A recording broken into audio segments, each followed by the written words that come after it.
السلام علیکم ورحمۃ اللہ وبرکاتہ. کیسے ہیں آپ سارے کے سارے؟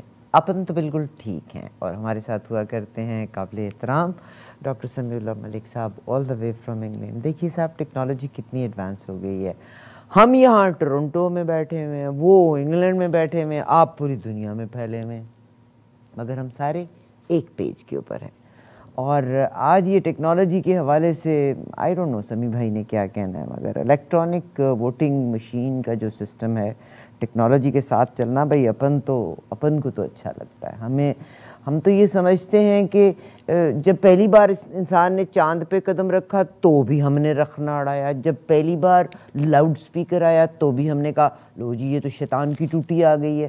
اب پوری دنیا میں دوپٹہ اتارنے میں، کپڑے اتارنے میں اور بیڈ ورڈز یوز کرنے میں ہم مغرب کی پیروی کر سکتے ہیں، مگر ہم ٹیکنالوجی کے حوالے سے کیوں نہیں مغرب کی پیروی کر سکتے؟ ہے نا حیران کن بات. یس بالکل. اور جناب سمیع اللہ ملک صاحب میرے ساتھ ہیں. میں ویسے آپ کے لیے آج ایک پوئم بھی لے کے آئی تھی. مجھے یہ پوئم بہت اچھی لگتی ہے میاں محمد بخش کی. ٹھیک، پر آئی ڈونٹ نو میں آپ کے ساتھ شیئر کر سکوں کہ نہ کر سکوں. سمیع بھائی السلام علیکم، کیسے ہیں ڈاکٹر صاحب آپ؟ جی وعلیکم السلام ورحمۃ اللہ وبرکاتہ. حیاک اللہ وبارک اللہ فیک. اچھا، آج ایک بہت بڑا کہتے ہیں نا عقدہ کھلا. میں ہمیشہ آپ سے بات کر کے سوچا کرتی تھی آئی ایم سو اولڈ، مجھے اینک کی بڑی ضرورت ہے، اینک کے بغیر مجھے نظر ہی نہیں آتا. ٹھیک ہے، ایک ایک کے دو دو نظر آتے ہیں. تو سمیع بھائی تو اینک لگاتے ہی نہیں، مگر آج صاحب پکڑے گئے. ابھی تھوڑی دیر پہلے اینک لگائی ہوئی تھی، اب نہیں لگائی ہوئی، بیکاز آئی نو سمیع بھائی آپ کی آنکھیں بہت پیاری ہیں، آپ دکھانا چاہتے ہیں نا سب کو اپنی آنکھیں. اعوذ باللہ السمیع العلیم من الشیطان الرجیم. بسم اللہ الرحمن الرحیم. یا ایھا الذین آمنوا اطیعوا اللہ اطیعوا الرسول واولی الامر منکم فإن تنازعتم فی شیء فردوه الی اللہ ورسولہ ان کنتم تؤمنون باللہ والیوم الآخر ذالک خیر واحسن تاویلا. صدق اللہ العلی العظیم. رب اشرح لی صدری یسر لی امری واحلل عقدۃ من لسانی یفقہوا قولی. ربنا تقبل منا انک انت السمیع العلیم. آمین یا رب العالمین. بہن، ابھی جو میں نے آپ کے سامنے اللہ تعالیٰ نے مجھے توفیق دی ہے قرآن کی آیت پڑھنے کی، اور اللہ کی ذات گرامی پہ کروڑوں اربوں حمد و ثنا اور رسول اللہ صلی اللہ علیہ وسلم کی ذات مبارک پر کروڑوں اربوں درود کے بعد اس کا معنی یہ ہے کہ اے لوگوں جو ایمان لائے ہو، اطاعت کرو اللہ کی اور اطاعت کرو رسول اللہ صلی اللہ علیہ وسلم کی، اور ان لوگوں کی جو تم میں سے صاحب امر ہوں. پھر اگر تمہارے درمیان کسی معاملے میں نزاع ہو جائے، کوئی جھگڑا ہو جائے، تو اسے اللہ اور رسول کی طرف پھیر دو اگر تم واقعی اللہ اور روز آخر پر ایمان رکھتے ہو. یہی ایک صحیح طریقہ کار ہے اور انجام کے اعتبار سے بھی بہتر ہے. بہن، سب سے پہلے تو آپ نے جو کمپلیمنٹس آپ نے فرمائے ہیں آنکھوں کے بارے میں، الحمدللہ اللہ یہ سب اللہ کا دیا ہوا ہے. وما توفیق الا باللہ. اور میں چشمہ لگاتا ہوں لیکن پڑھنے کا، اور آپ کے ساتھ کیونکہ بات صرف بات کرنے کا ہوتا ہے، پڑھنے کا معاملہ نہیں ہے آپ کے ساتھ گفتگو کرنے کا، تو نہ ہی آپ موقع دیتی ہیں آپ کے پروگرام کے درمیان چیز پڑھی جائے. تو صحیح. اس لیے آپ میری وہ پڑھنے والی یعنی کلاسز جو آپ اور آپ کے جو ناظرین ہیں وہ دیکھ نہیں پا رہے. جی نہیں ویسے بھی مطلب اب ظاہر ینگ لوگوں کو اینک کی ضرورت نہیں ہوتی، اینک تو میرے جیسوں کو ضرورت ہوتی ہے. یہ فکرہ حذف کر دیجیے گا بعد میں، کیونکہ مجھے آپ جنگ کر کے جو ہے نا بہت سے لوگوں سے میری پٹائی کروانی ہے آپ نے. ٹاپک تو تھوڑا سا سیریس ہی ہے. اور سمیع بھائی بہت سے لوگوں کی کیا سرائیاں رہی ہیں ابھی پچھلے دنوں پاکستان کے حوالے سے، مگر سارے روٹھے ہوئے لوگ واپس آ گئے. مگر اپوزیشن کا خیال تھا کہ اراؤنڈ 31 کے قریب بلز تھے، یہ شاید پاس نہیں ہو سکیں گے، مگر سارے کے سارے پاس ہو گئے. اور بڑی سیڈلی میں جس چیز کا ذکر کرنا چاہتی ہوں، ایک بل جو پاس نہیں ہوا، یہ ڈاکٹر رامیش ان کا نام ہے، ہندو ممبر پارلیمنٹ ہیں. اور دیکھیے صاحب، ہم وہ قوم ہیں کہ ہم نے ٹیکنالوجی کو ہم نے آگے نہیں بڑھنے دینا. باقی معاملات کے اوپر we are not at the same page. ایوری بڈی ہیز دیئر اون. دیکھا تھا کرکٹ ٹیم کیسے ہارا کرتی ہوتی تھی جب ٹیم ورک نہیں ہوا کرتا ہوتا تھا. مگر ڈاکٹر رامیش نے کوئی برا بل نہیں پے کیا. انہوں نے جو بل پیش کیا تھا وہ یہی تھا کہ آرٹیکل 37 ہے آئی بلیو، جس کے تحت کہ پاکستان میں شراب کے ٹھیکے ان لوگوں کو دیے جاتے ہیں جو نان مسلمس ہیں. انہوں نے کہا ہے بھائی شراب کا کاروبار ہمارے نام سے نہ کرو، یہ مطلب ہمارے ریلیجن میں اور ہر ریلیجن میں شراب بنا ہے. Yes it is every buddies personal affair, مگر جب ریاست میں، اور یہ آج کی گورنمنٹ میں نہیں، سالہ سال سے یہ ہوتا چلا ہے، ٹھیک ہے جی اگر آپ نے پینی ہے تو آپ پئیں، کوئی ایسی بات، کوئی بری بات نہیں، مگر جھوٹ سے ٹھیکے مت دیے جائیں. And this is one very unfortunate کہ وہ 31 کے 31 بل پاس ہو گئے، مگر یہ ایک پیش ہی نہیں ہونے دیا. اور مجھے سب سے زیادہ غم اس بات کا ہوا کہ ان کے جو آئی ڈونٹ نو، میں ان کے بارے میں کیا کہوں، جناب Fawad sahab, the man doesn't have what kind of credibility he has. انہوں نے کہا کہ انہوں نے سستی شہرت کے لیے کیا، حالانکہ اگر انہوں نے حوالہ دیا ہے بائبل کا، انہوں نے حوالہ دیا ہے ہندوؤں کی مذہبی کتاب کا، سکھوں کی مذہبی کتاب کا، قرآن پاک کا حوالہ دیا ہے کہ تمام ریلیجنس کے بیچ میں یہ چیز منع ہے. اب اس کے بعد میں کیا کہوں، میری تو اس کے بعد سوچ بالکل بند ہو گئی. Everybody has their own right to do whatever they want to do، کہ ان کا اور اللہ کا معاملہ ہے. مگر ڈاکٹر رامیش نے کوئی غلط بات نہیں کہی تھی، انہوں نے کہی تھی کہ ٹھیکے نان مسلمس کے نام پہ نہ دیں. جی ڈاکٹر صاحب، اب آپ سے بات کرتے ہیں جو بلز پاس ہوئے ہیں ان کے حوالے سے. بہن گزارش یہ ہے کہ آپ نے جو انٹرو میں جو باتیں آپ نے فرمائی اور یقیناً ریلیونٹ ہے، اور میں تو سائنس سے اور ٹیکنالوجی سے محبت کرنے والا آدمی ہوں، بلکہ اسے پروموٹ کرنے والا آدمی ہوں. اور آج میں جو آپ کے ساتھ گفتگو کر رہا ہوں یہ بھی سائنس کی ترقی کا ہی ایک جز ہے کہ آپ سے ہزاروں میل دور بیٹھ کے آپ سے بات ہو رہی. جیسے آپ نے اپنے انٹرو میں کہا کہ میں کینیڈا میں ہوں، میرے بارے میں آپ نے فرمایا کہ میں انگلینڈ میں ہوں، اور باقی آپ کے سننے والے دیکھنے والے ساری دنیا میں بیٹھے ہیں. تو یہ سائنس کا کمال ہے. مسئلہ اور ہے، دراصل یہاں جو بل جو پاس ہو، جو الیکٹرانک مشین کے بارے میں جو باتیں چل رہی ہیں، اس کی چھوٹی سی میں آپ کو مثال دے دوں. دیکھیے آپ بہت اچھی ڈرائیور ہیں، گاڑی چلاتی ہیں آپ، لیکن اس کے گاڑی کو چلانے سے پہلے آپ کو بہت سے امتحانات سے گزرنا پڑا. ایک قاعدہ ہے اس کا، آپ کو ٹریفک رولز کا آپ کو پتہ، آپ نے وہ پاس کیا ہوگا ٹیسٹ، آپ نے ٹریفک رولز کا، آپ نے اس کے بعد پھر آپ نے ڈرائیونگ سیکھی ہوگی، کوئی انسٹرکٹر ہوگا جس نے آپ کو سکھایا ہوگا، آپ کو یہ بتایا ہوگا کہ اس کے قواعد رموز کیا ہیں ڈرائیونگ کے. اور اس کے بعد پھر آپ کا ایک ٹیسٹ ہوا باقاعدہ طور پہ، اور جو ماہرین ہیں جو انہوں نے پھر آپ کو لائسنس آپ کو دے دیا کہ ہاں اب آپ گاڑی چلا سکتی ہیں. پھر گاڑی چلانے کے ساتھ ساتھ پھر قاعدے رکھے انہوں نے کہ آپ کو سرخ بتی پہ رکنا ہے، گرین پہ نکلنا ہے، آپ کو اتنی سپیڈ پہ جانا ہے، اوور سپیڈ نہیں آپ نے ہونا ہے، آپ کی سال کے بعد گاڑی جو پرانی ہے 3 سال زیادہ اس کی MOT ہونی ہے. یہ تمام قاعدے ضابطے جو ہیں اس کے بعد آپ گاڑی کا، اگر گاڑی چلانے کے لیے اتنا ضابطے قواعد ہمیں پورے کرنے پڑتے ہیں تو یہ ملک کی گاڑی چلانے کی بات ہے جس پہ آج یہ مشین کا مسئلہ آپ نے ہمارے سامنے آیا ہے. اور آپ یہ دیکھیے کہ ویسے تو آپ جانتی ہیں پاکستان میں اکثر ہر مسئلہ سمندر جتنا بڑا ہو جاتا ہے، اور اس مرتبہ تو سمندر پاکستانیوں کے ووٹ کے حق کے مسئلے کا سمندر بھی حائل ہو گیا اس کے اندر. اگر سوشل میڈیا اور الیکٹرانک میڈیا کو دیکھا جائے تو زیادہ تر سمندر پار پاکستانیوں کا ملا جلا رد عمل ہمارے سامنے ہے. آپ کا میرا مختلف ہو سکتا ہے، ہم ایک دوسرے سے قائل کر سکتے ہیں، لیکن بات ہونی چاہیے نا اس کے بارے میں. اور کچھ میں آپ بتاؤں اس معاملے میں کچھ ایسے بھی ہیں جو سمجھتے ہیں کہ یہ معاملہ جو ہے مشین والا یہ غلط ہے، پری میچور ہے، ایسا نہیں ہونا چاہیے. ان کے اپنے دلائل ہیں. وہ کہتے ہیں کہ جی ووٹ لندن میں ڈالا جائے تو نتیجہ لاہور میں نکلے، یا پیرس میں ڈالا جائے تو نتیجہ ملتان میں نکلے، ووٹ سعودی عرب میں ڈالا جائے تو نتیجہ جو ہے وہ اسلام آباد یا گلگت میں جا کے نکلے. لیکن جو سب سے بڑا سوال بنتا ہے وہ یہ ہے کہ یہ کیسے ہوگا، کون ووٹ ڈال سکے گا اور کون نہیں ڈال سکے گا، یہ تو بتایا نہیں گیا ابھی تک. کیا صرف وہ ووٹ ڈالنے کے لیے اہل ہوں گے جو دوسرے ممالک میں کام کرنے گئے ہیں یا کچھ سال بعد واپس آ جائیں گے، یا وہ بھی جو ڈیول نیشنل ہیں آپ کی طرح میری طرح، ہم جو ڈیول نیشنل کے حامل ہیں، کیا 2 مختلف ممالک میں مختلف حکومتیں بنانے کے لیے ووٹ ڈالیں گے؟ وہ کیا بیرون ملک رہنے کی کوئی کم از کم مدت مقرر کی جائے گی؟ ابھی تو کانسٹیٹیوشن مقرر نہیں کی گئی. کیا ایسا کام کرنے کے لیے کوئی آئینی تبدیلیاں کرنی ہوگی، یا حکومت ان کے بغیر ہی ایسا کروا لے گی؟ کیسے کروا لے گی؟ اگر کروا سکتی ہے تو کیسے کروائے گی؟ اس کی ڈیٹیل سامنے آنی چاہیے قوم کے سامنے.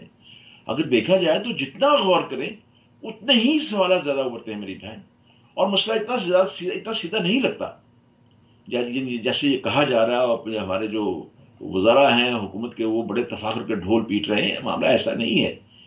لیکن ہم یہ کہتے ہیں کہ ایسا یعنی اس سے پہلے کبھی اس کا تجربہ ہم نے بتایا جانا کہ گیس مشین کا پہلے کوئی تجربہ ہوا ہے آپ کے ہمارے ملک میں؟ یعنی مختلف ادوار میں یہ نہیں کہتا کہ دنیا میں مشینیں کا استعمال نہیں ہوا ہے. 100 ملکوں کے تقریباً 31 ممالک میں جزوی یا محدود طور پر ان الیکٹرانک مشینوں کو تجربہ کیا گیا ہے، اور آج صرف 6 سے 8 ممالک میں ان کا جزوی استعمال ہو رہا ہے، پورا بھی نہیں، جزوی استعمال ہو رہا ہے. اکثریت جو ہے واپس آ گئی اس میں.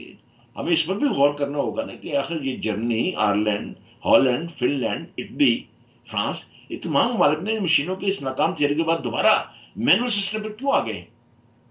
پھر ہم کیوں اس ناکام سسٹم کو اڈاپٹ کرنا چاہتے ہیں جب ہمارے سامنے ممالک جو ہے تجربہ کر چکے ہیں اور ناکام ہو چکے ہیں؟ مطلب کیا ان کی ناکامیوں کو ہم نے رفع کرنے کی کوشش کی؟ اس سسٹم کو ہم نے ناگزیری جان اربوں روپے خرچ کرنے کا تہیہ کیوں کر لیا ہے؟ یعنی یہ غریب ملک جو پہلے ہی قرضوں اور مہنگائی کے بوجھ تلے دبک کرا رہا ہے، چلا رہا ہے، حکومت یعنی مارے کو مارے شاہ مدارہ کہاوت میں کرنے جا رہی ہے. عرفہ بہن، دنیا کے 100 سے زیادہ ممالک اپنے بیرون ملک رہنے والے شہریوں کو کسی نہ کسی حوالے سے ملک میں ووٹ ڈالنے کا حق دیتے ہیں. زیادہ تر ممالک نے ووٹ کا حق استعمال کرنے کے لیے کوئی نہ کوئی شرائط ضرور رکھی ہیں. اگر کوئی اوورسیز شہری اپنے ووٹ کا حق استعمال کرنا چاہتا ہے تو اسے تمام شرائط کو پورا اترنا پڑتا ہے. اب میں انگلینڈ کی آپ کو بات ہے، میں انگلینڈ میں بیٹھا ہوں، کینیڈا کی بات تو آپ فرما دیں گے. مطلب بتانے کوئی بھی شہری اگر مجھ سے باہر رہتا ہے تو وہ انتخابات میں ووٹ ڈال سکتا ہے، اسے حق ہے. لیکن شرط یہ ہے کہ وہ بیرون ملک رہنے والے برطانوی شہری کے طور پر رجسٹرڈ ہو پہلے، اور ایسا وہ 15 سال مجھ سے باہر رہنے تک ہی کر سکتا ہے. اور ماضی میں آپ یہ بھی بتا دوں کہ ماضی میں 15 سال کی شرط کو ہٹا دیا گیا تھا، لیکن اوورسیز الیکٹرس بل کی مدت پوری ہونے کے بعد یہ شرط پھر سے نافذ ہو گئی ہے اور ابھی تک اسی شکل میں ہے. امریکہ میں بھی ایک ریاست کا قانون دوسری ریاست سے مختلف ہے، میں اس کی مثالیں اگر آپ کہیں گے تو میں دے سکتا ہوں. لیکن زیادہ تر ریاستوں نے بیرون ملک رہنے والوں کو ملک میں ووٹ ڈالنے کا حق دیا ہے، لیکن شرائط کے ساتھ. انڈیا نے بھی بیرون ملک رہنے والوں کو شہریوں کو ووٹ دینے کا حق دیا ہے، لیکن شرط یہ ہے کہ وہ ڈیول نیشنل نہ ہو. انڈیا کی اس کا قانون ہے. انڈیا دوہری شہریت کی اجازت دیتا ہی نہیں ہے، اور جن کی دوہری شہریت ہے انہیں وہ ایک اوورسیز سٹیزن آف انڈیا کے پاسپورٹ نما دستاویز دے دی گئی ہے، جس کی مدد سے وہ ملک میں ویزے کے بغیر آ جا سکتے ہیں، پراپرٹی خرید سکتے ہیں، لیکن ووٹ نہیں ڈال سکتے اور نہ ہی انتخابات میں بطور امیدوار کھڑے ہو سکتے ہیں. اب آ جائیے ویسٹ میں آ جائیں. فرانس وہ واحد ملک ہے جس نے کبھی بھی بیرون ملک شہریوں کو ملک میں پارلیمانی اور صدارتی انتخابات میں ووٹ ڈالنے کے لیے کوئی شرط نہیں رکھی، اور بیرون ملک رہنے والے ہر فرانسیسی شہری ملک میں ووٹ ڈالنے کا حق رکھتا ہے.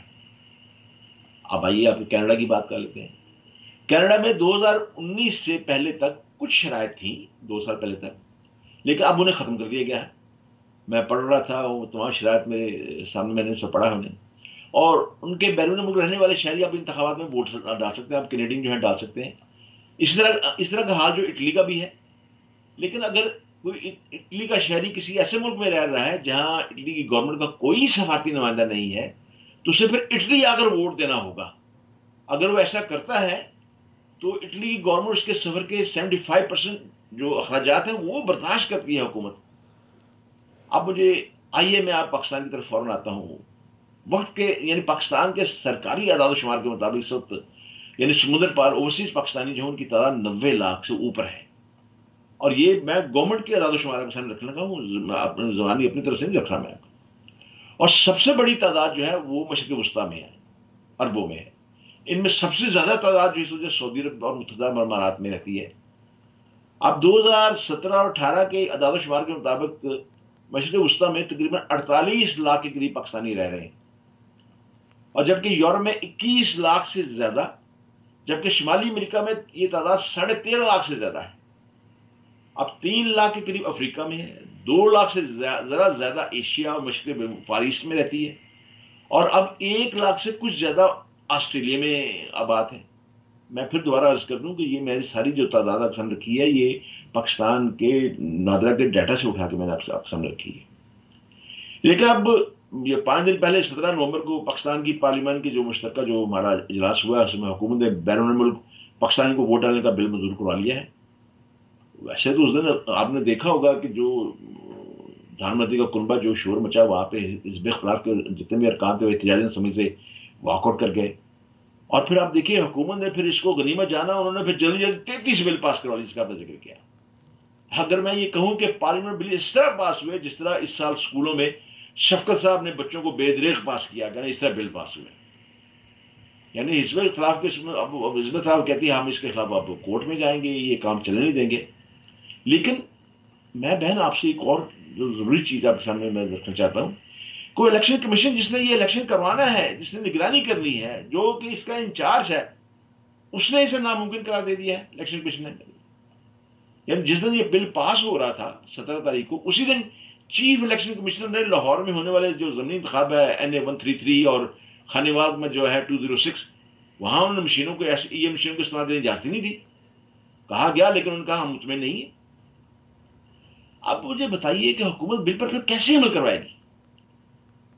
یعنی اب یہ پچھلے یعنی جو ہمارے وزراء جتنے بھی ہیں وہ یہ بہت شور مچا رہے ہیں اور کہہ رہے ہیں کہ جی ہم نے جو اوورسیز پاکستانی ان سے ہم نے جو اپنا انتخابی وعدہ کیا تھا وہ پورا کر دیا ہے. بھائی آپ نے تو اور بھی بڑے انتخابی وعدے کیے تھے، ان کا کیا بنا؟ کیا ملک میں مہنگائی ختم ہو گئی؟ کرپٹ لوگوں سزا ہو گئی؟ کیا بجلی گیس پانی پٹرول اور دیگری شاہ قیمتوں میں کمی کا وعدہ پورا کر دیا آپ نے؟ آخر اوورسیز پاکستانی کو ووٹ دینے کا حق اور EVM مشینوں کے ووٹنگ کے لیے استعمال کو ہی اتنی ترجیح کیوں دی گئی ہے؟ جن لوگوں سے اوورسیز ووٹنگ کا براہ راست تعلق ہے آپ کے ساتھ میرے ساتھ یا ہم جو رہتے ہیں، کیا ان سے پوچھنا ضروری نہیں ہے کہ وہ اس بارے میں کیا کہتے ہیں؟ سر ایوریبڈی وانٹس ٹو ووٹ.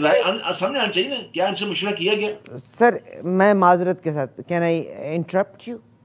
فکر اس کے بارے میں کہہ دیجیے پھر آپ ضرور فرمائیے گا. جی میں کہتا ہوں آپ اقتدار میں آنے سے پہلے تو انہوں نے اوورسیز کے مسائل کے بارے میں بڑی باتیں کی. انہوں نے کہا ہم جی ان سے عملی اور فنی امداد کے لیے ان کو لائیں گے یہاں پہ جو ایکسپرٹیز ہے. اور آخر مجھے ہمیں یہ جیسے آپ نے ابھی میں نے کہا کہ کون سا بکرات ایسا جس سے انہوں نے یہ مشورے کیے ہیں اوورسیز کے لیے، مطلب ہے کہ بھی کیے جانے. اربوں روپے کا اس میں فوری طور پر خرچ آپ نے قوم پہ ڈال دیا ہے اس کے سلسلے میں. یعنی ہمارے جو حکومتی وزیر ہیں شبلی فراز صاحب وہ سائنس کے منسٹر بنا دیے گئے ہیں. اب ان کے سائنس منسٹر ہونے کی بھی سمجھ نہیں آتی. مطلب ہے ہمارے پڑوس میں ریلوے ہے ہی نہیں سرے سے، انہوں نے وزیر ریلوے مقرر کر دیا، ریلوے کا وزیر مقرر. ہمارے ہاں بھی سائنس کا جو کام ہونا وہ آپ کے سامنے ہی ہے.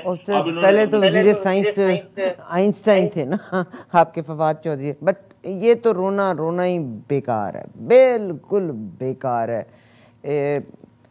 عدلیہ کو دیکھ لیں تو اس کو ہم نے ذلیل اور خوار کر کے رکھ دیا ہے، اور ان کو پولیٹیشنز اپنے آپ کو کور کرنے کی خاطر اب فوج کو ذلیل کر رہے ہیں. میں کہتی ہوں آپ کا پولیٹیشین تو کبھی بھی اٹھ کے پولیٹیشین بن سکتا ہے، مگر جنرل بننے کے لیے یا اس پوزیشن پہ آنے کے لیے اس بھٹی میں جل کے آنا پڑتا ہے. مگر اس ادارے کو ڈیفیم کرنے میں بھی کسر نہیں چھوڑی قوم نے. آپ نے معذرت کے ساتھ اب میں آپ سے یہ کہوں گی، آپ نے ابھی جو 2-3 باتیں کہیں، میں آپ کی ساری باتوں کے جواب میں جو میں عارفہ مظفر فیل کرتی ہوں، ہم سارے کے سارے اپنی آواز لے کے چلے پھر رہے ہیں. We are not the team players. ہم مسلم لیگی ہیں، ہم پیپلز پارٹی سے تعلق رکھتے ہیں، ہم PTI کے ہیں، اور PTI نے جس بات کو آپ کو کرنا چاہیے کہ جو PTI کے اب ینگ جتنے بھی PTI کے لوگ ہیں انہوں نے زبان کا استعمال ذرا اور ہی گراوٹ کے ساتھ استعمال کرنا شروع کر دیا. دیٹ از ویری سیڈ، کیونکہ ہم مغرب کی تقلید میں ہیں. مجھے لگتا ہے کہ ہم اگر نہیں ہیں تو ہم پاکستانی نہیں ہیں. میں جب پڑھا کرتی ہوتی تھی تو ہم اپنے اسٹوڈنٹ ہوڈ کے زمانے میں بھی کیا کرتے تھے کہ Pakistan 100 years behind the West ہے. حالانکہ تحقیق تمام کی تمام مسلم سائنٹسٹ نے کی تھی، مگر ہم تعلیم میں، تحقیق میں، ہم ہر چیز کے بیچ میں 100 years behind the West ہیں. اگر ان ممالک کے، اور یہ مت سمجھیے گا کہ پاکستان میں ٹیلنٹڈ لوگ نہیں ہیں جو IT سے تعلق رکھتے ہیں. بہترین لوگ IT کے ساتھ، ہمارے پاس دماغ، بچے کو انگریزی نہیں آتی ہوگی مگر وہ ایسی کمال کی پروگرامنگ کرتا ہے پاکستانی کہ اس کا کوئی موازنہ اور مقابلہ ہی کوئی نہیں. They are the best programmers. تعلیم کی کمی ضرور ہے، بالکل میں اس بات سے ایگری کرتی ہوں. آپ نے کہا کہ انڈیا کا حوالہ دیا. انڈیا تو الاؤ ہی نہیں کرتا دوہری شہریت کو. مگر میں Arifa Muzaffar, if I am Pakistani, I have a dual citizenship. چاہے میں 50 سال مغرب میں رہ جاؤں، میرے گھر میں جو بچہ پیدا ہوگا وہ میری محبت کو ڈپینڈ کرتے ہوئے وہ لائل پاکستانی ہوگا۔ اگر میرے دل میں پاکستان کے بارے میں کوئی غلط بات نکلے گی تو یقیناً وہ میرے بچے میں بھی وہ چیز بوئی جائے گی، مگر ایک Pakistani is Pakistani and Pakistani and Pakistani, that's it. ابھی آپ نے کہا کہ رائے لی کہ نہیں لی، پاکستانی کتنا پیسہ پاکستان بھیجتے ہیں، جو یہ پیسہ بھیجتے ہیں ہماری حکومت کو ضرورت بھی ہے، اور میرا خیال ہے کہ اس گورنمنٹ کے آنے کے بعد ہنڈی کو ہٹ کے جائز طریقے سے تھرو اسٹیٹ بینک پیسہ بھیجنے کی مقدار، یس وہ الگ چیز ہے کہ اس گورنمنٹ کی choice of ministers is not right, I totally agree with this, انتہائی الٹریٹ ان ایجوکیٹڈ، مگر گورنمنٹ کا کیا قصور ہے؟ انہوں نے کہیں کہیں سے سیٹیں حاصل کی ہیں نا، جیت کے آئے تھے نا، یہ تو عوام کا قصور ہے کہ آپ اشخاص کی کو فالو کرتے ہیں، آپ رول آف لا کو فالو نہیں کرتے، یہ تو عوام کا قصور ہے۔ آپ نے ذکر کیا انڈیا کے لوگ جو انڈینز ہیں وہ ووٹ ڈال سکتے ہیں، جو انڈین کوئی اور ملک کی شہریت لیتے ہیں وہ انڈیا کی شہریت سے دستبردار ہو جایا کرتے ہوتے ہیں۔ آپ نے کہا کہ آنن فانن انہوں نے بل پاس کر لیے، سر جی آپ کی جو اپوزیشن تھی ان کو تو 100% یقین تھا کہ یہ بلز پاس نہیں ہو سکتے، اور ان کو پکا یقین تھا کہ یہ گورنمنٹ گر جائے گی اب اس کے بعد، مگر انہوں نے روٹھے وہ کو منا لیا۔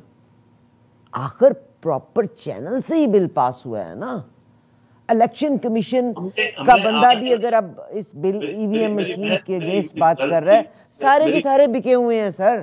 میری بہن گزارش یہ ہے، آج ہم نے اپوزیشن اور حکومت کے کردار پہ نہیں، آج ہم نے مشین، الیکٹرانک مشین ہے اس کے اوپر بات کریں گے سر، اور دلیل کے ساتھ۔ چلیے مگر at the end of the day تو اپوزیشن ہی بیچ میں حائل ہوتی ہے نا۔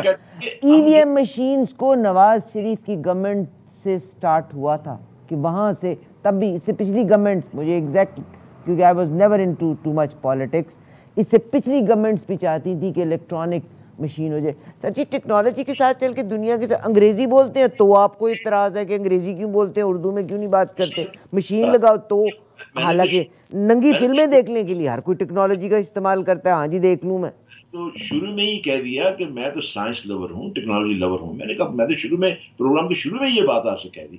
آئیے میں ٹیکنیکل باتیں ہم کچھ کر لیتے ہیں جو کہ آپ کے، مجھے، آپ کے سننے والوں کو دلیل کے ساتھ بات کریں۔ بات یہ ہے، فراز شبی صاحب نے کہا کہ جی ہمیں 4 لاکھ مشینیں درکار ہیں، حالانکہ اس سے زیادہ درکار ہیں۔ چلیے میں کہتا ہوں ان کو سٹور کرنے کا کیا پروگرام شو کیا ہے؟ ان مشینوں کی خرابی پر فوری طور پر کیا اٹھے گا؟ کون کیسے اس کا ہوگا؟ کتنے ماہرین کو اب تک بھرتی کیا گیا ہے اس کے سلسلے میں؟ ان کی صلاحیتوں کا امتحان کس نے لیا ہے؟ وہ پاس کیا کہ واقعی یہ مشینیں خراب ہو جائیں گی تو یہ ٹھیک کریں گے؟ اگر موقع پر کسی مشین نے احتجاج کرتے ہوئے کام چھوڑ دیا تو اس کا فوری متبادل کیا ہوگا؟ وہاں پہ وہ علاقے جہاں ابھی تک بجلی نہیں جا سکی وہاں مشینیں وہ کیسے چلائیں گے آپ؟ ہو سکتا ہے ڈیول سسٹم ہو۔ میری سنیے نا، پاکستان کے دور دراز علاقے جہاں پہ ابھی بلوچستان ہے، سرحد میں ہے، بہت سے علاقے ہیں، پنجاب جو نارتھ پنجاب ہے، ساؤتھ پنجاب ہے، وہاں تو ابھی تو تعلیم نہیں پہنچی ابھی تک، ان کو مشین ڈالنے کی تربیت کیسے دی جائیں گی؟ مگر وہاں ڈیول سسٹم دے دیں گے نا، سیکنڈ پریویس نظام دے دیں گے۔ ابھی چیزیں سمجھ جو نہیں آئی اس کو میں اور آپ ہائی لائٹ کر رہے ہیں، مطلب ہے اب دیکھیں جو آج کا جو نظام چل رہا ہے اس کے مطابق ووٹ دینے کے لیے جو ہمارا جو ان پڑھ ووٹر ہے وہ 100 دفعہ سوچتا ہے۔ انہیں بتایا جاتا ہے کہ جی ہمارا انتخابی نشان یہ ہے، ہاتھی ہے، شیر ہے، بندہ ہے، تیر ہے، فلاں ہے، یہ ہے، اس کو بتایا جاتا ہے، اسے سکھایا جاتا ہے، اسے نام تو پڑھنا آتا نہیں، اسے مدینہ پاک کا ہرا گنبد ہے جی۔ بہرحال میں کہتا ہوں ان کو انتخابی نشان حفظ کرائے جاتے ہیں، پھر جا کے ان سے ووٹ لیے جاتے ہیں۔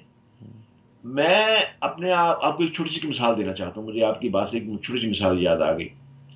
بلوچستان میں ہم سب دوست مل کے رفاع اما کا کام ہم کر رہے ہیں وہاں پہ، اور بہرحال میں رفاع اس کام کا ذکر نہیں کروں گا، میں آپ کو اس کی ایک بڑی لرزہ خیز بات آپ کے سامنے شیئر کرنا چاہتا ہوں، اچانک میرے ذہن میں آ گئی۔ وہ بات یہ ہے کہ وہاں پہ ہم 2 آدمی کھڑے تھے، میرے ہاتھ میں 500 کا نوٹ تھا، میرے ساتھی جو تھے ان کے ہاتھ میں 100 روپے کا نوٹ تھا، تو لائن لگی ہوئی تھی، ہم نا راشن دینے کے ساتھ ساتھ پیسے بھی دے رہے تھے۔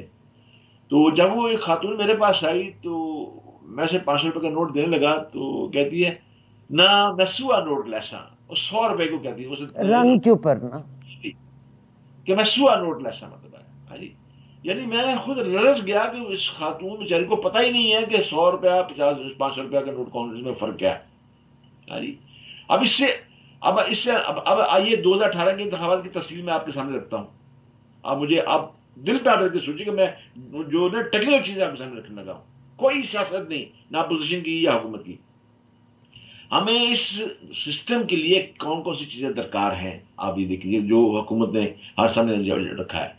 ایک ووٹر آئیڈینٹیفیکیشن یونٹ ہوگا، ایک کنٹرول یونٹ ہوگا، دوسرا تیسرا بیلٹنگ یونٹ ہونا چاہیے، پھر چوتھا پرنٹر بیس پیپر آڈٹ ٹریل باکس اس کا ضرورت ہے، پانچواں پرنٹر باکس ہوگا ہر بوتھ کے اوپر، اور آر ٹی ایس ماڈل جو ہے وہاں پہ رکھنا ضروری ہے.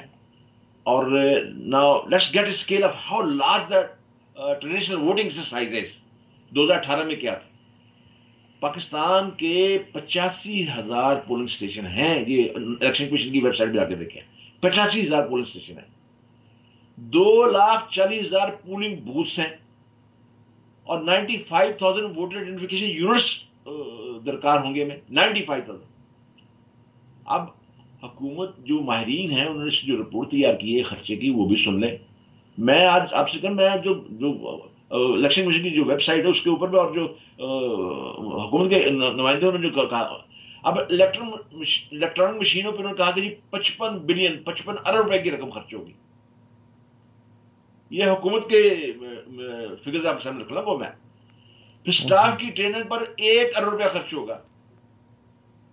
ٹیکنیکل سپورٹ آن الیکشن ڈے پہ 250 سے لے کے 500 ملین کا خرچہ آئے گا. پھر انہوں نے خود کہا ہے کہ الیکشن کرانے کے دن کے اخراجات جو 10 سے 15 بلین ارب روپے ہوں گے.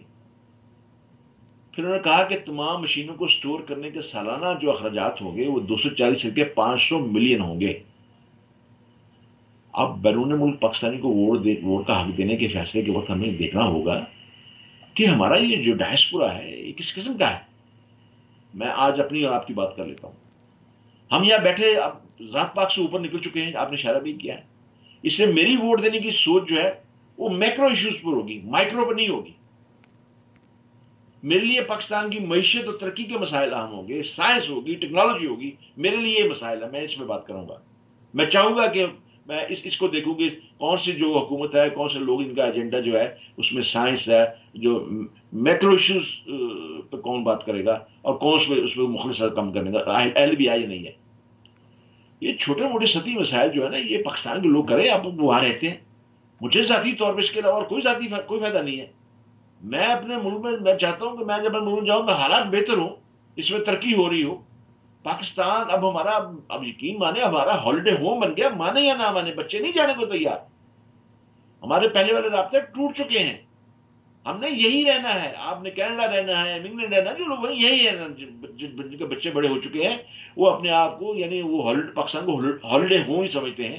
اور اس حوالے سے وہ پاکستان کو، اپنے وطن کو ستھرا، کرپشن سے پاک اور سہولیات سے بھرپور دیکھنا چاہتے ہیں. آپ نے کہا نا کہ جب میں ہوں گی تو میں اپنے بچوں کو دل میں پاکستان جگاؤں گی، تو وہ دیکھیں گے نا، پھر آپ سے سوال کریں گے نا. وہ یہاں آپ نے پالا ہے وہ کہیں گے یہ نظام وہاں کیوں نہیں آ رہا، مطلب کیا وجہ ہے؟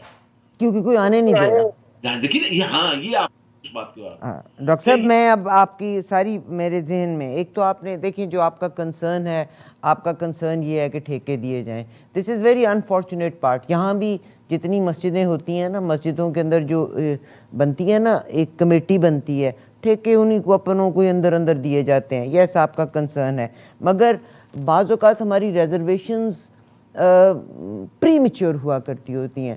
ہو سکتا ہے الیکٹرانک ووٹنگ مشین اوورسیز پاکستانیوں کے لیے ہی ہو، پاکستان کے جو ریموٹ ایریاز ہیں وہاں پر ڈیول سسٹم کے تھرو ووٹنگ ہوگی. مگر یہ ایک آپ سوچیے گا پچھلی گورنمنٹ سے یہ کوشش ہو رہی ہے کہ الیکٹرانک ووٹنگ مشین ہو جائے، مگر نہیں ہو پا رہی. اگر آپ سوچتے رہو اچھا جی یہ ہوگا کہیں نہ کہیں سے تو سٹارٹ ہونا ہے نا ڈاکٹر صاحب. لیکن میری بہن الیکٹرانک مشین آپ کہتے ہیں باہر کے لوگ نہیں سارے پاکستان کے لیے بل پڑھ کے تو دیکھیں آپ. سر میں آپ کی بات سے ایگری کرتی ہوں. ابھی آپ نے کہا نا کہ جہاں پہ لائٹس نہیں ہیں، جہاں جو کچھ نہیں ہے، دس از ویری انفارچونیٹ کہ اس ملک میں میجورٹی جو ووٹ ڈالتی ہے وہ شخصیت پرستی کے اوپر ووٹ ڈالتی ہے. اگر اوورسیز پاکستانی 90 لاکھ پاکستانی اوورسیز ہے, اگر باقی تمام چیزوں کے میں ہے. ابھی آپ نے دوسرا یہ کہا کہ پاکستان ہالیڈے, میں بالکل اس کو ڈیفینڈ نہیں کرنا چاہتی, مگر میری نظر میں بے شمار ایسے لوگ بھی ہیں جو یہاں سے جا کے پاکستان آباد ہوئے ہیں. ایک نیورولوجسٹ ہے, امریکہ سے نکلا ہے, اس نے جا کے پاکستان میں کلینک بنایا, کیا کمال کا کلینک بنایا. میرے اپنے ڈاکٹرز دے ڈڈ اسپیشلائز ان, آپ عمار ہاسپٹل کی بات کر لیں, میرا خیال ہے کہ پاکستان میں بہترین برینز تھے جنہوں نے ابراڈ ٹریننگ لی, اور وہ آٹے میں نمک کے برابر ہیں. مگر ایسے لوگ بھی ہیں, they were very settled abroad, مگر they moved back to Pakistan. مجھے اس کا جواب دے رہے تھے آپ. دیکھیے میں اسی بات کا جواب دیتا ہوں. بات یہ ہے, یہ ضروری نہیں آپ کے لیے, میرے لیے, ہمارے بچے جو ہیں وہ پاکستان میں انہی لوگوں کو ووٹ دیں جہاں ہمارے رشتے دار یا دوست کہیں گے. پاکستان میں مختلف جماعتوں کے ساتھ ہمارے رشتے دار یا دوست جو منسلک ہوں رہیں, وہ میں ان کے ساتھ رہوں. میں تو شاید ان سے متاثر, میں ان سے نہ تو متاثر ہوں گا نہ ہمارے بچے ان سے متاثر ہوں گے. جیسے میں نے آپ سے کہا نا کہ ہم یہاں کے حوالے سے اور مسائل دیکھیں گے پاکستان کے لوگوں کے اندر. دیکھیے بات یہ ہے کہ میں ایک آربیٹری تھیوریٹیکل بحث جو ہونی ہے اس میں اپنا گراؤنڈ نہیں چھوڑوں گا. میں وہی کروں گا, ہمارے بچے وہی کریں گے, آپ بھی وہی کریں گے جو ہمیں کرنا ہے. سر ایک چیز کو کسی چیز کو کہیں سے تو سٹارٹ تو لینا ہے نا. اگر دیکھیں, اگر دنیا کے 100 ملکوں کے بیچ میں یہ سسٹم کام کر رہا ہے تو گیو اٹ اے ٹرائی نا. سنیں تو صحیح, تو آپ تو راستے میں کاٹ لیتی ہیں, آپ گاڑی کے آگے کھڑی ہو گئی ہیں, ہلنے کا نام ہی نہیں دے رہی. مجھے آپ نے فائر کر دیا راستہ جو ہے چلانے کے لیے. بات یہ ہے ہمیں یہاں ذہن میں رکھنا ہوگا کہ یہاں کتنے پاکستانی ہیں, کینیڈا میں کتنے ایسے پاکستانی ہیں, ہمارے بچے جن کو پاکستان کے صدر کا نام آتا ہے یا انہیں پاکستان کے. سر یہاں کے لوگوں کو تو کینیڈا کی صدر کا, آپ نے وہ ویڈیو ہی نہیں دیکھی جس میں کسی کا نام آتا ہی نہیں. یہاں تو لوگوں کو اپنے ماں باپ کا نام نہیں آتا. اب دیکھیے حکومت نے دراصل اقتدار میں رہنے کے لیے نیا ووٹ بینک ڈھونڈا ہے.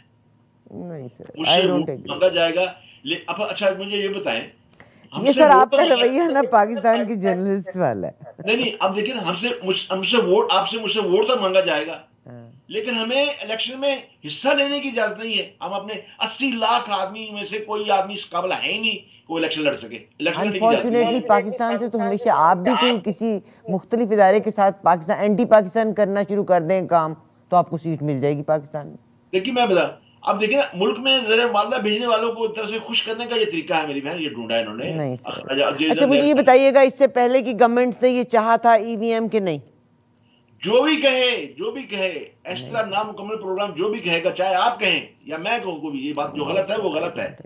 پچھلی حکومت کیا ہے, پچھلی حکومت کوئی مطلب اب سے دھلکے ہوا ہے. ہاں جی, وہ لوگوں کے لیے تو ہماری کیونکہ اشخاص کو ہم پسند کرتے ہیں, وطن تو ہمارے لیے کچھ بھی نہیں. ان کا تو نمائندہ بٹھائیے گا نا. ہم تو بالکل غیر جاندارانہ تجزیہ کرتے ہیں. سر ایک بریک لے لیں, گرمی بہت ہو گئی ہے. لے لیجیے آپ, گرمی ہو گئی ہے نا, کافی لڑائی کر لی آج آپ نے. ایک بریک کے بعد واپس.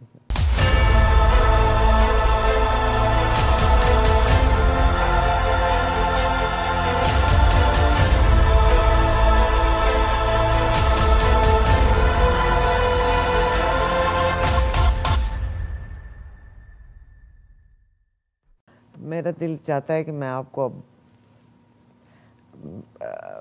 پالیٹکس جو ہے نا بڑی خوفناک سی چیز ہے. بہت سے لوگ مجھے پتہ ہے صرف پالیٹکس کی بات سننا چاہتے ہیں. میں ایک پوئٹ کا ایک پوئم آپ کے ساتھ شیئر کرتی ہوں. میاں محمد بخش کے بارے میں تو آپ جانتے ہیں, مجھے بہت اچھی لگی. میری یادداشتوں کے بیچ میں ہے.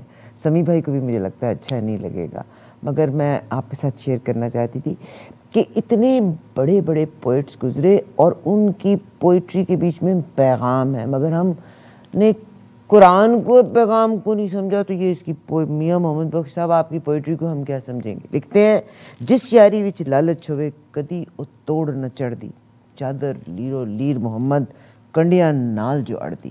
کیا بات ہے صاحب, چادر لیرو لیر محمد کنڈیاں نال جو اڑ دی.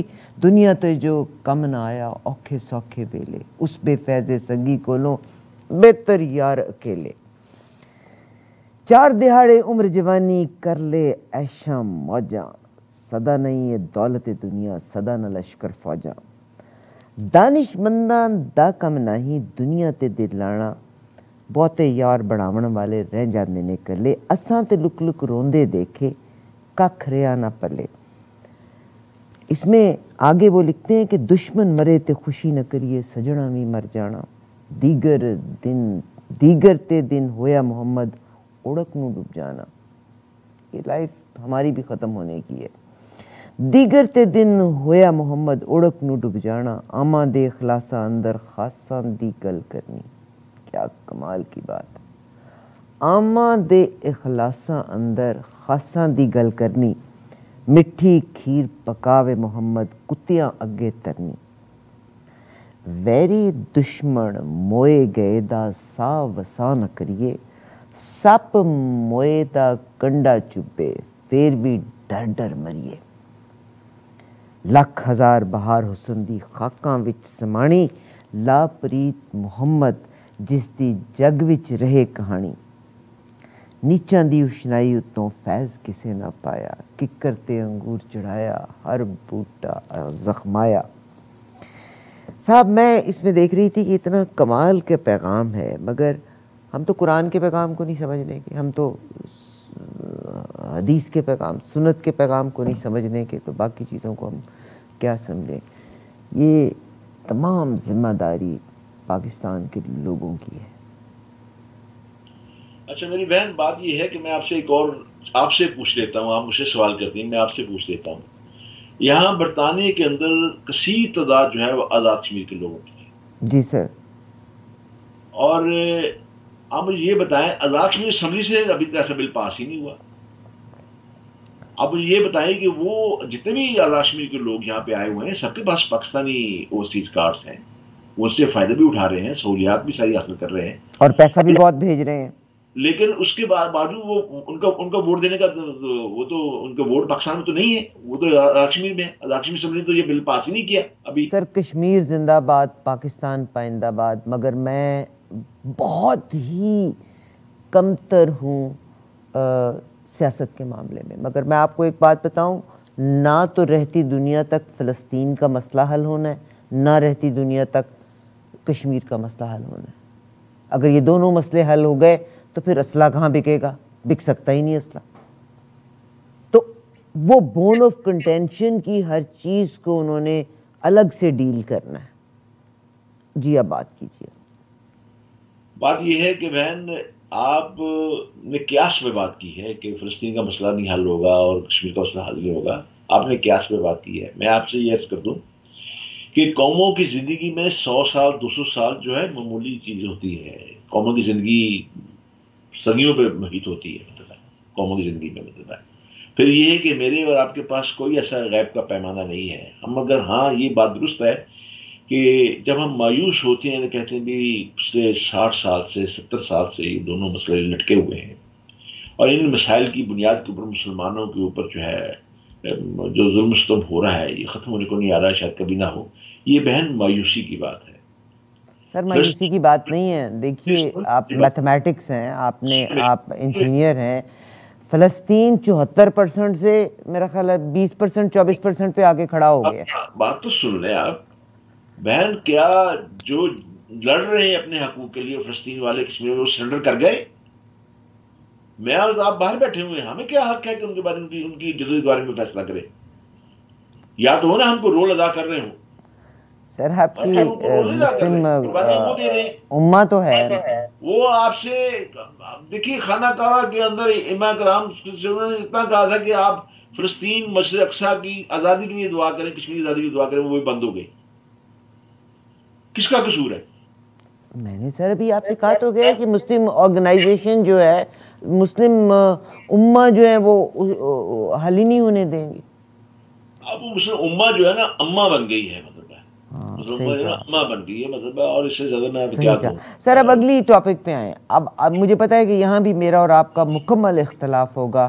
ایک اور بل جس کو خاص طور پہ آپ ہائی لائٹ کرنا چاہتے ہیں کلبھوشن یادیو کے حوالے سے کہ international court of justice involve ہوئی، وہ کہتے ہیں نا بعض اوقات ہم گریں ہاتھوں سے دیتے ہیں اور ان گروں کو ہم ایسے دیتے ہیں کہ ہم دانتوں سے بھی وہ گریں نہیں کھول سکتے. انڈیا جاتا ہے انٹرنیشنل کورٹ میں اور اس کے بعد ہوتا ہے. پاکستان نے جب اس بات کو ایکسیپٹ کر لیا، پاکستان پابند ہے اس کے مطابق چلے. مگر میں آپ کی ماہرانہ رائے سننا چاہتی ہوں.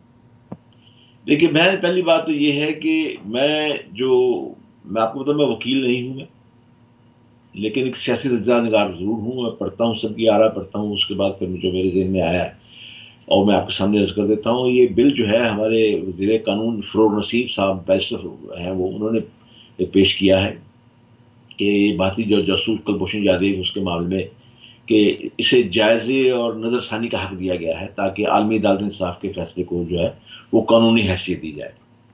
یہی آپ نے فرمایا نا ابھی. اور بھارتی جاسوس کو تھوڑا سا آپ کے ناظرین کے لیے صرف 1 منٹ سے بھی کم میں تھوڑی سی تفصیل بتا دوں کہ کلبھوشن کو اپریل 2017 میں عدالت نے ہماری سزائے موت سنائی تھی. یہ کلبھوشن یادیو جو ہے یہ راہ کا ایجنٹ ہے، کمانڈر ہے، اقرار کر چکا ہے، اعتراف کر چکا ہے، سب کو پتا ہے اور عالمی عدالت کے اندر بھی اس کا اعتراف پہنچ چکا ہے.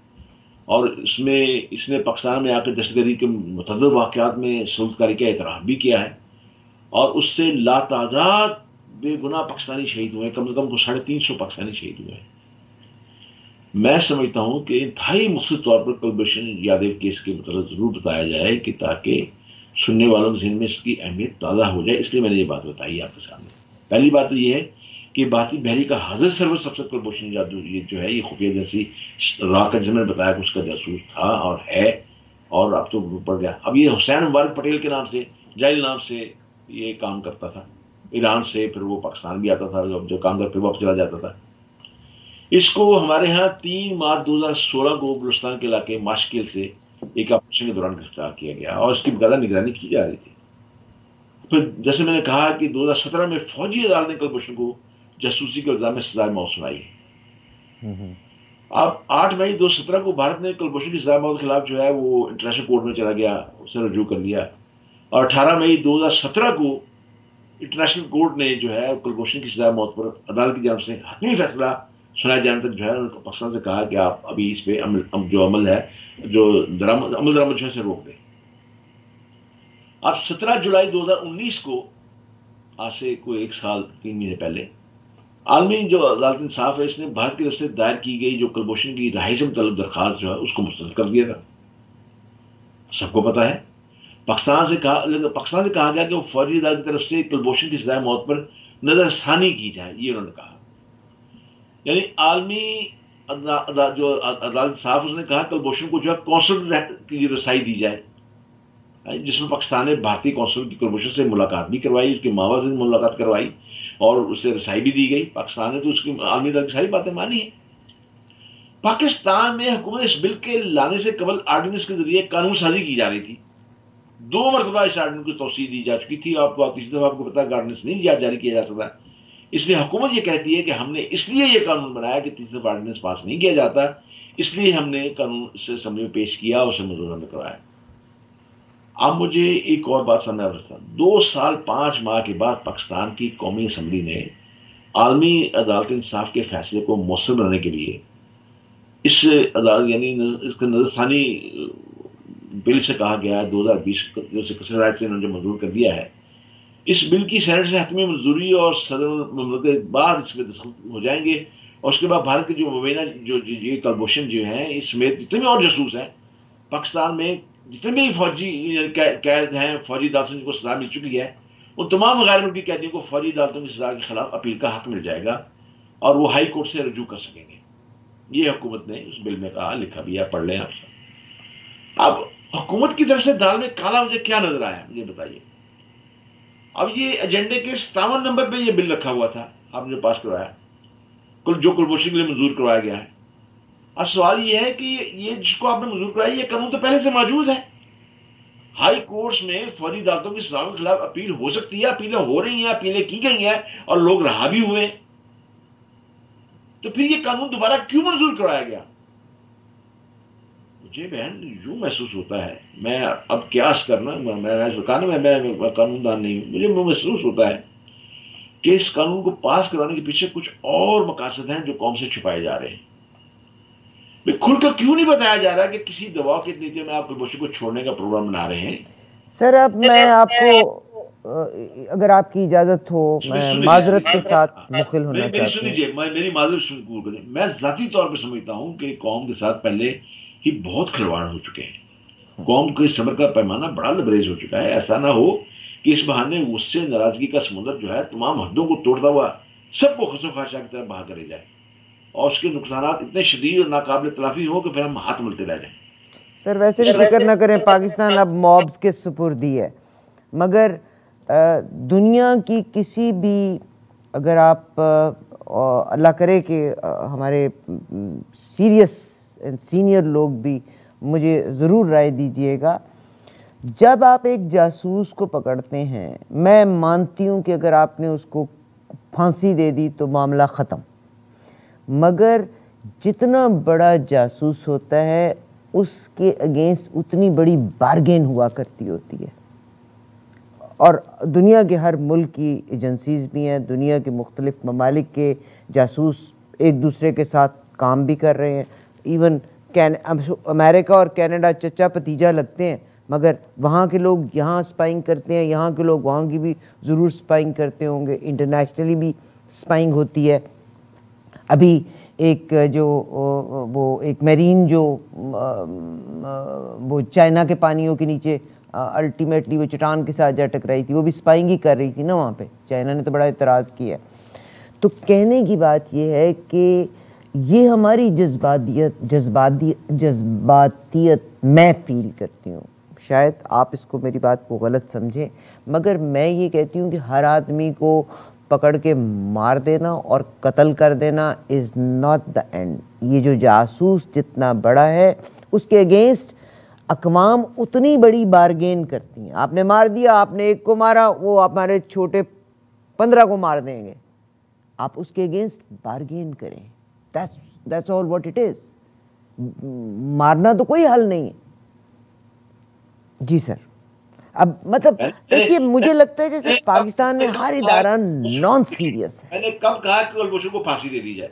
کب کہا میں نے؟ مگر سر جتنے اور باقی جاسوس بھی ہیں ان کے لیے انتہائی اقدامات لینے کی بجائے مشرف کے زمانے میں ہم نے 3 جاسوس چھوڑے نا، کیا ہوا؟ ہو سکتا ہے اندر کوئی بارگین ہوئی ہو. آپ کا وقت ہے کہ میں اس کو دہرا دوں؟ میں آپ کو دہرا دوں سر نہیں ہو. دیکھیے میں آپ کو تو بتاتی ہوں، ہوتا یہ ہے کہ آپ اگر گھر میں بڑے ہیں نا تو دیر آر فیو میٹرز جو گھر کے بڑے طے کرتے ہیں، نیچے بچوں تک وہ بات ہی نہیں آتی کیونکہ ان کی سوچ کا لیول وہ ہے. ہو سکتا ہے گورنمنٹ کے لیول پہ، but this is very unfortunate. Pakistan میں ہمارے ادارے تک ابھی کچھ عرصہ پہلے ریکوڈیک کا معاملہ چل رہا تھا، ٹھیک ہے. یہ ابھی ریسنٹ ایک اور بھی خبر ہے، ایک UAE بیسڈ فرم ہے. یہ بھی کیا ہوا تھا، اسٹیٹ بینک میں پتہ نہیں کون گورنر ہوگا اس وقت کا اور کون سی ان کی ایسٹس کو سیز کر دیا گیا تھا. ٹھیک، اب وہ UAE نے تقریباً $74 بلین کا سو کیا ہے اسٹیٹ بینک آف پاکستان کو. کہنے کی بات یہ ہے کہ اس ملک میں اگر گورنمنٹس آتی ہیں تو آپ کے جو منسٹرز لگ جاتے ہیں وہ لگ جاتے ہیں جس کو سائنس اور ٹیکنالوجی دیتے ہیں، جس کو الف بے نہیں پتہ سائنس اور ٹیکنالوجی کی. یعنی people are irresponsible and rather than blaming these politicians I would blame جو ان لوگوں کو الیکٹ کرتے ہیں. پھر کس کو آپ کہیں گے؟ لٹریسی ریٹ، تعلیم کی شرح کا قصور ہے. کوئی تعلیم تو کسی کو حاصل ہی نہیں کرنے دے گا، شعور تو کسی کو آنے ہی نہیں دے گا. اب اس ملک میں تو صرف موبز چلنے ہیں. پہلے پارٹیوں کو سٹرونگ کیا تھا، اب انہوں نے مذہبی پارٹیوں کو سٹرونگ کیا ہے. چھوٹے چھوٹے بچوں کو ٹرین کرو، ڈنڈا پکڑاؤ اور اللہ اکبر. اب مجھے یہ سمجھ نہیں آ رہی کہ یعنی آپ بھی وہی باتیں کر رہی ہیں جو میں کر رہا ہوں، پھر سوال کہاں، پھر جواب کہاں؟ سر مگر آئی ایگری، آپ نے یہ کہا نا کہ گورنمنٹ نے یہ بل پاس کر دیا، اب اس معاملے کو لے کے کہیں سلوشن کی طرف تو چلنا ہی ہے نا. لیکن آپ بھی وہی رونا رو رہی ہیں، میں بھی وہی دہائی دے رہا ہوں. مطلب بات تو یہ ہے، ابھی آپ نے کہا نا کہ لوگوں کو پتہ ہی نہیں ہے، سائنس منسٹر بنا دیا گیا، تو میں بھی تو یہی کہتا ہوں. تو سر گورنمنٹ کا قصور تو نہیں ہے، یہ تو ان لوگوں کا قصور ہے جو الیکٹ کر رہے ہیں. اب تعلیم اور تعلیم کوئی لینے نہیں دے گا. الیکٹ کر رہا ہے، کھل کے بتائیے نا. پھر نام لینا میرے منہ سے کیوں نکلاتی ہیں آپ؟ نام لینا، کون الیکٹ کرتا ہے ان کو ہوتا ہے؟ سر عوام الیکٹ، نو نو نو نو، جو آپ سمجھ رہے ہیں میں ان کا ذکر ہی نہیں کر رہی. نہیں نہیں، میں یہ نہیں کہتا، میں کہتا ہوں میں عوام کی بات، میں بھی عوام کی بات کر رہا ہوں. دیکھیے میں معذور تم کا ایک اسٹیٹمنٹ پڑھ رہا تھا. معذور تم نے کہا کہ آپ نے ووٹ کی قدر کو جانا نہیں ہے، آپ نے ظاہر کی اور سائنٹسٹ کے ووٹ کو برابر سمجھا، اس لیے آپ کے ملک برباد ہو گئے. اس نے کہا کہ ملک کے دانشوروں کے اور ان پڑھوں کے آپ نے ووٹوں کو برابر رکھا، اس لیے میں نے وہ سلسلے ختم کر دیا. میں مقصد میرا کہنے کا معذور تم کے جو نظام چل رہا ہے چائنا میں، اس کا حق میں بات کرنا نہیں ہے، لیکن میں آپ کو سر آپ بتا حق کریں، حق میں بات کریں، میں حق میں بات کرتی ہوں. میں کہتی ہوں اگر پاکستان میں ٹینمنٹ اسکیئر کا ایک امپلیمنٹیشن ہو جائے، آپ دیکھیں قوم کیسی سیدھی ہوتی.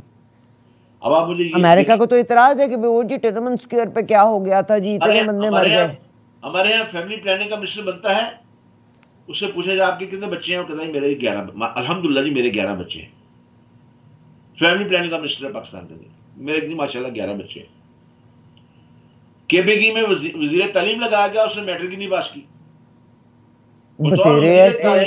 بطور وزیر تعلیم وہ جو لوگ جنہوں نے پی ایچ ڈی کیا ان کو ڈگریاں دینے جا رہا ہے، گرانٹ ڈگریاں دینے جا رہا ہے، اور خود میٹرک پاس نہیں ہے. باتیں سر سیڈ سچویشن ہے، مگر آپ ایک گورنمنٹ کو یہ سسٹم کو چینج کرنے میں ٹائم لگے گا. مصطفیٰ ترک نے اگر ٹرکی کو بدلا تھا تو ایکسٹریم ایکشن لیا تھا. ایران کے بیچ میں چینج آیا تھا، ایکسٹریم ایکشن لیا گیا تھا. مگر یہ جو پاکستان ہے، اب اگلی تو پاکستان کے مجھے لگتا ہے اگلے 5-7-10 سال میں تو وہی انتہا پسندی آ جانی ہے. چھوٹے چھوٹے بچے، تعلیم کی ضرورت نہیں ہے، اور بس جی نعرے لگاؤ، ڈنڈا پکڑو، اور پولیس والے کو بھی مار دو، فوجی کو بھی مار دو. اور فوج کو ناپسند اس لیے کیا جاتا ہے، معذرت کے ساتھ مجھے کوئی فوج والے میرے چچا نہیں لگتے، مگر پولیٹیشین ایک انکوالیفائڈ پیسے کے ساتھ پولیٹیشینز کو ان کی فیورز لینے کے بعد کے لیے آپ منسٹریاں دیتے ہیں. یہی طریقہ اگر ان کو فوج میں دے دیے تو اپنی مرضی کے جنرل بھرتی کرتے چلے جائیں گے. مگر وہاں جنرل بننے کے لیے آپ کو بھٹی میں سے پس کے آنا پڑتا ہے، جل کے آنا پڑتا ہے. تو یہ نفرتیں ہم ایسے خام خواہ پھیلاتے چلے جا رہے ہیں. And I feel sad about Pakistan. مگر ہم میں سے unfortunately we are not the team players. اب اس کا علاج کیا بتائیے نا، اب اس کا علاج ہم نے جو اتنی گفتگو کی ہے 1 گھنٹہ. سر میں نے آپ کو ٹینمنٹ اسکیئر کی مثال دے دی، اگر آپ انڈرسٹینڈ کر لیں تو 1 گھنٹہ. میں نے آپ کو مصطفیٰ ترک ٹرکی میں جو چینج لائے تھے، یس انہوں نے آٹومنز کے ساتھ بیٹرے کیا تھا ان کو، مگر ینگ جنریشن جو چاہ رہی تھی وہ کرتے ہوئے وہ ٹرکی کو انہوں نے وہ کون تھی اس کی ایک کالونی نہیں تھا بننے دیا، انڈیپینڈنس رہنے دی تھی. انہوں نے اپنی سوابدید سے کام کرتے ہوئے اس کو کالونی نہیں بننے دیا تھا. ٹھیک، چینج آیا تھا تو کہاں پہ آیا تھا؟ ایران میں آیا تھا.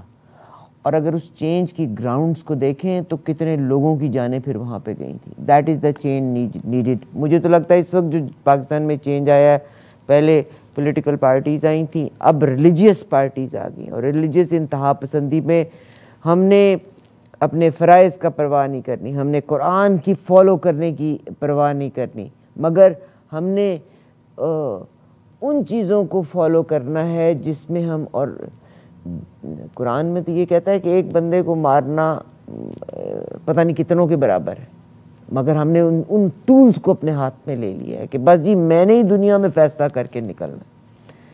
سیڈ ہے. آپ اختتام کر لیں، میں تو نہیں کر سکتی اس کا. مجھے تو ذمہ داری، نہ تو میں اس پہ فوج کو ذمہ دار ٹھہراتی ہوں کہ وہ الیکٹ کر کے بندوں کو بھیجتے ہیں. میرا خیال ہے ہم عوام میں کسی چیز کی کمی ہے. میں کچھ کہنے لگی تھی مگر کسی چیز کی کمی ہم میں ہے کہ ہم اشخاص کو اہمیت دیتے ہیں. اب مجھے اب موقع دیں، اگر آپ نے مجھے کہا کہ میں اسکینڈ کر دوں، میں 2-4 فکروں میں اسکینڈ کر دیتا ہوں. بات یہ ہے کہ اگر ہم اس بات کو تسلیم کرتے ہیں کہ ہمارے ہاتھ میں جو ٹیلی فون استعمال کرتے ہیں اس کو اس کے بنانے والا جو ہے وہ ہم سب سے زیادہ بہتر جانتا ہے. گاڑی کا جو انجینئر ہے، کار کا جو انجینئر ہے، وہ اس سے کہیں زیادہ بہتر جانتا ہے. تمام جو سائنٹسٹ ہیں جنہوں نے جو چیزیں ایجاد کی ہیں وہ ہم سے زیادہ کہیں جانتے ہیں. مطلب مجھے یہ بتائیں، جس نے ساری دنیا بنائی ہے، جس نے ہمیں بنایا ہے، تو کیا اس نے دنیا کے نظام کے لیے کوئی چیزیں بتائی ہمیں؟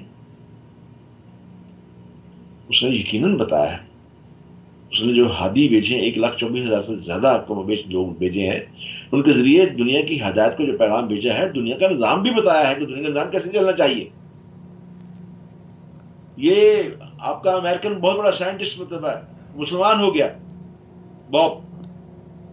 وہ کہتا ہے کہ میرے سامنے ایک یہودی بہت بڑا لیکچر دے رہا تھا، تو میں نے اس سے روکا. میں نے کہا تم مجھے یہ بتاؤ کہ تم بہت بڑے قانون دان ہو، امریکہ کے بہت بڑے اٹارنی جنرل بھی تمہارے بہت سے شاگرد ہیں، مجھے یہ بتاؤ کہ امریکن قانون کے اندر جو ہے، جو رسد کا جو قانون ہے، اس کا حجم کتنا ہے؟ اس نے کہا وہ 13 جلدوں پہ ہے، اور ہر جلد جو ہے وہ 2000 صفحوں پہ ہے. اس نے کہا کہ اگر میں تمہیں یہ بتا دوں کہ 10 صفحوں کا صرف میں رسد کا نظام کا تمہارے سامنے رکھ دوں اور تم اس میں کوئی کمی نکال کے دکھاؤ، تو اس نے پھر اسلام کا وہ نظام جو ہے رسد کا اس کے سامنے رکھا، اور وہ حیران ہو گیا. وہ خود مطلب ہے، آج یوٹیوب پہ جا کے میں جو بات میں کہہ رہا ہوں اس کی تصدیق کر لے. اس نے بتایا مطلب ہے. اب یہ ہماری باتیں وہ لوگ ان کی باقی باتیں تو ہم ساری مانتے ہیں، سائنس ٹیکنالوجی کی باتیں ہم ساری مانتے ہیں، تو یہ بات ہم کیوں نہیں مانتے؟ میں پھر کیا تکلیف ہے ماننے میں؟ ہمیں جواب دہی دینی ہے اپنے رب کے سامنے. ہمیں پوچھا جائے گا کہ تم نے دنیا میں آئے ہو کیا، جس کام کے تمہیں بھیجا تھا وہ کام کیا تم نے؟ تمہارا جو وقت ہے اتنی دیر تک آپ کے پاؤں نہیں ہل سکیں گے جب تک آپ 30 سال جواب نہ دیں گے. آپ کو جو وقت دیا تھا وہ کہاں خرچ کیا آپ نے؟ جو مال دیا تھا وہ کہاں خرچ کیا آپ کو؟ ٹھیک سر، صلاحیت دی تھی وہ کہاں خرچ کیا آپ نے؟ تو in other words you are seeing کہ جو سسٹم اب آ رہا ہے پاکستان میں، that is a right system. جن لوگوں کے ہاتھ میں یہ ٹول ہے، they are the right people. دیکھیے بات یہ ہے کہ میں جن کی طرف آپ اشارہ کر رہی ہیں، جو بڑا موب ہے، یہ اسلام میں نہیں جاسٹس کی. بہت شکریہ، بس کہہ چکا ہوں. بہت شکریہ سر. آپ سے میں یہی تصور کرتی ہوں کہ آپ نے ہمیں سیدھے رستے پہ ہی لے کے چلنا ہے. یقیناً وہ خدا کی اور اس کے رسول کی محبت میرے اور آپ کے دل میں ضرور ہے، مگر دیز آر دا پیپل جو مجھے اور آپ کو ایموشنل کر کے اسلام کے نام پہ they are doing certain things wrong. anyways اللہ تعالیٰ بہتر کرے. عشاء میاں محمد بخش کا آخری شعر کے ساتھ کرتی ہوں. تیری اوٹ پناہ خدایا، تیری اوٹ پناہ خدایا، ہور نہیں کچھ سجدہ، جس دیوے نو آپ تو پالیں کس تھیں او بجدہ. اللہ تعالیٰ مدد کرے، اور اللہ کرے کہ میں صرف مدد کی خواستگار نہ رہوں، بلکہ میں اس کو پہلے فالو تو کروں نا، انڈرسٹینڈ تو کروں، جس کے لیے مجھے تحقیق کی ضرورت ہے. اور قرآن بار بار کہتا ہے کہ تحقیق کرو، تحقیق کرو، تحقیق کرو. اجازت دیجیے گا شاہ جی، آپ کا بھی، ڈاکٹر صاحب آپ کا بھی بہت شکریہ، بہت شکریہ. انشاءاللہ دوبارہ ملاقات ہوگی.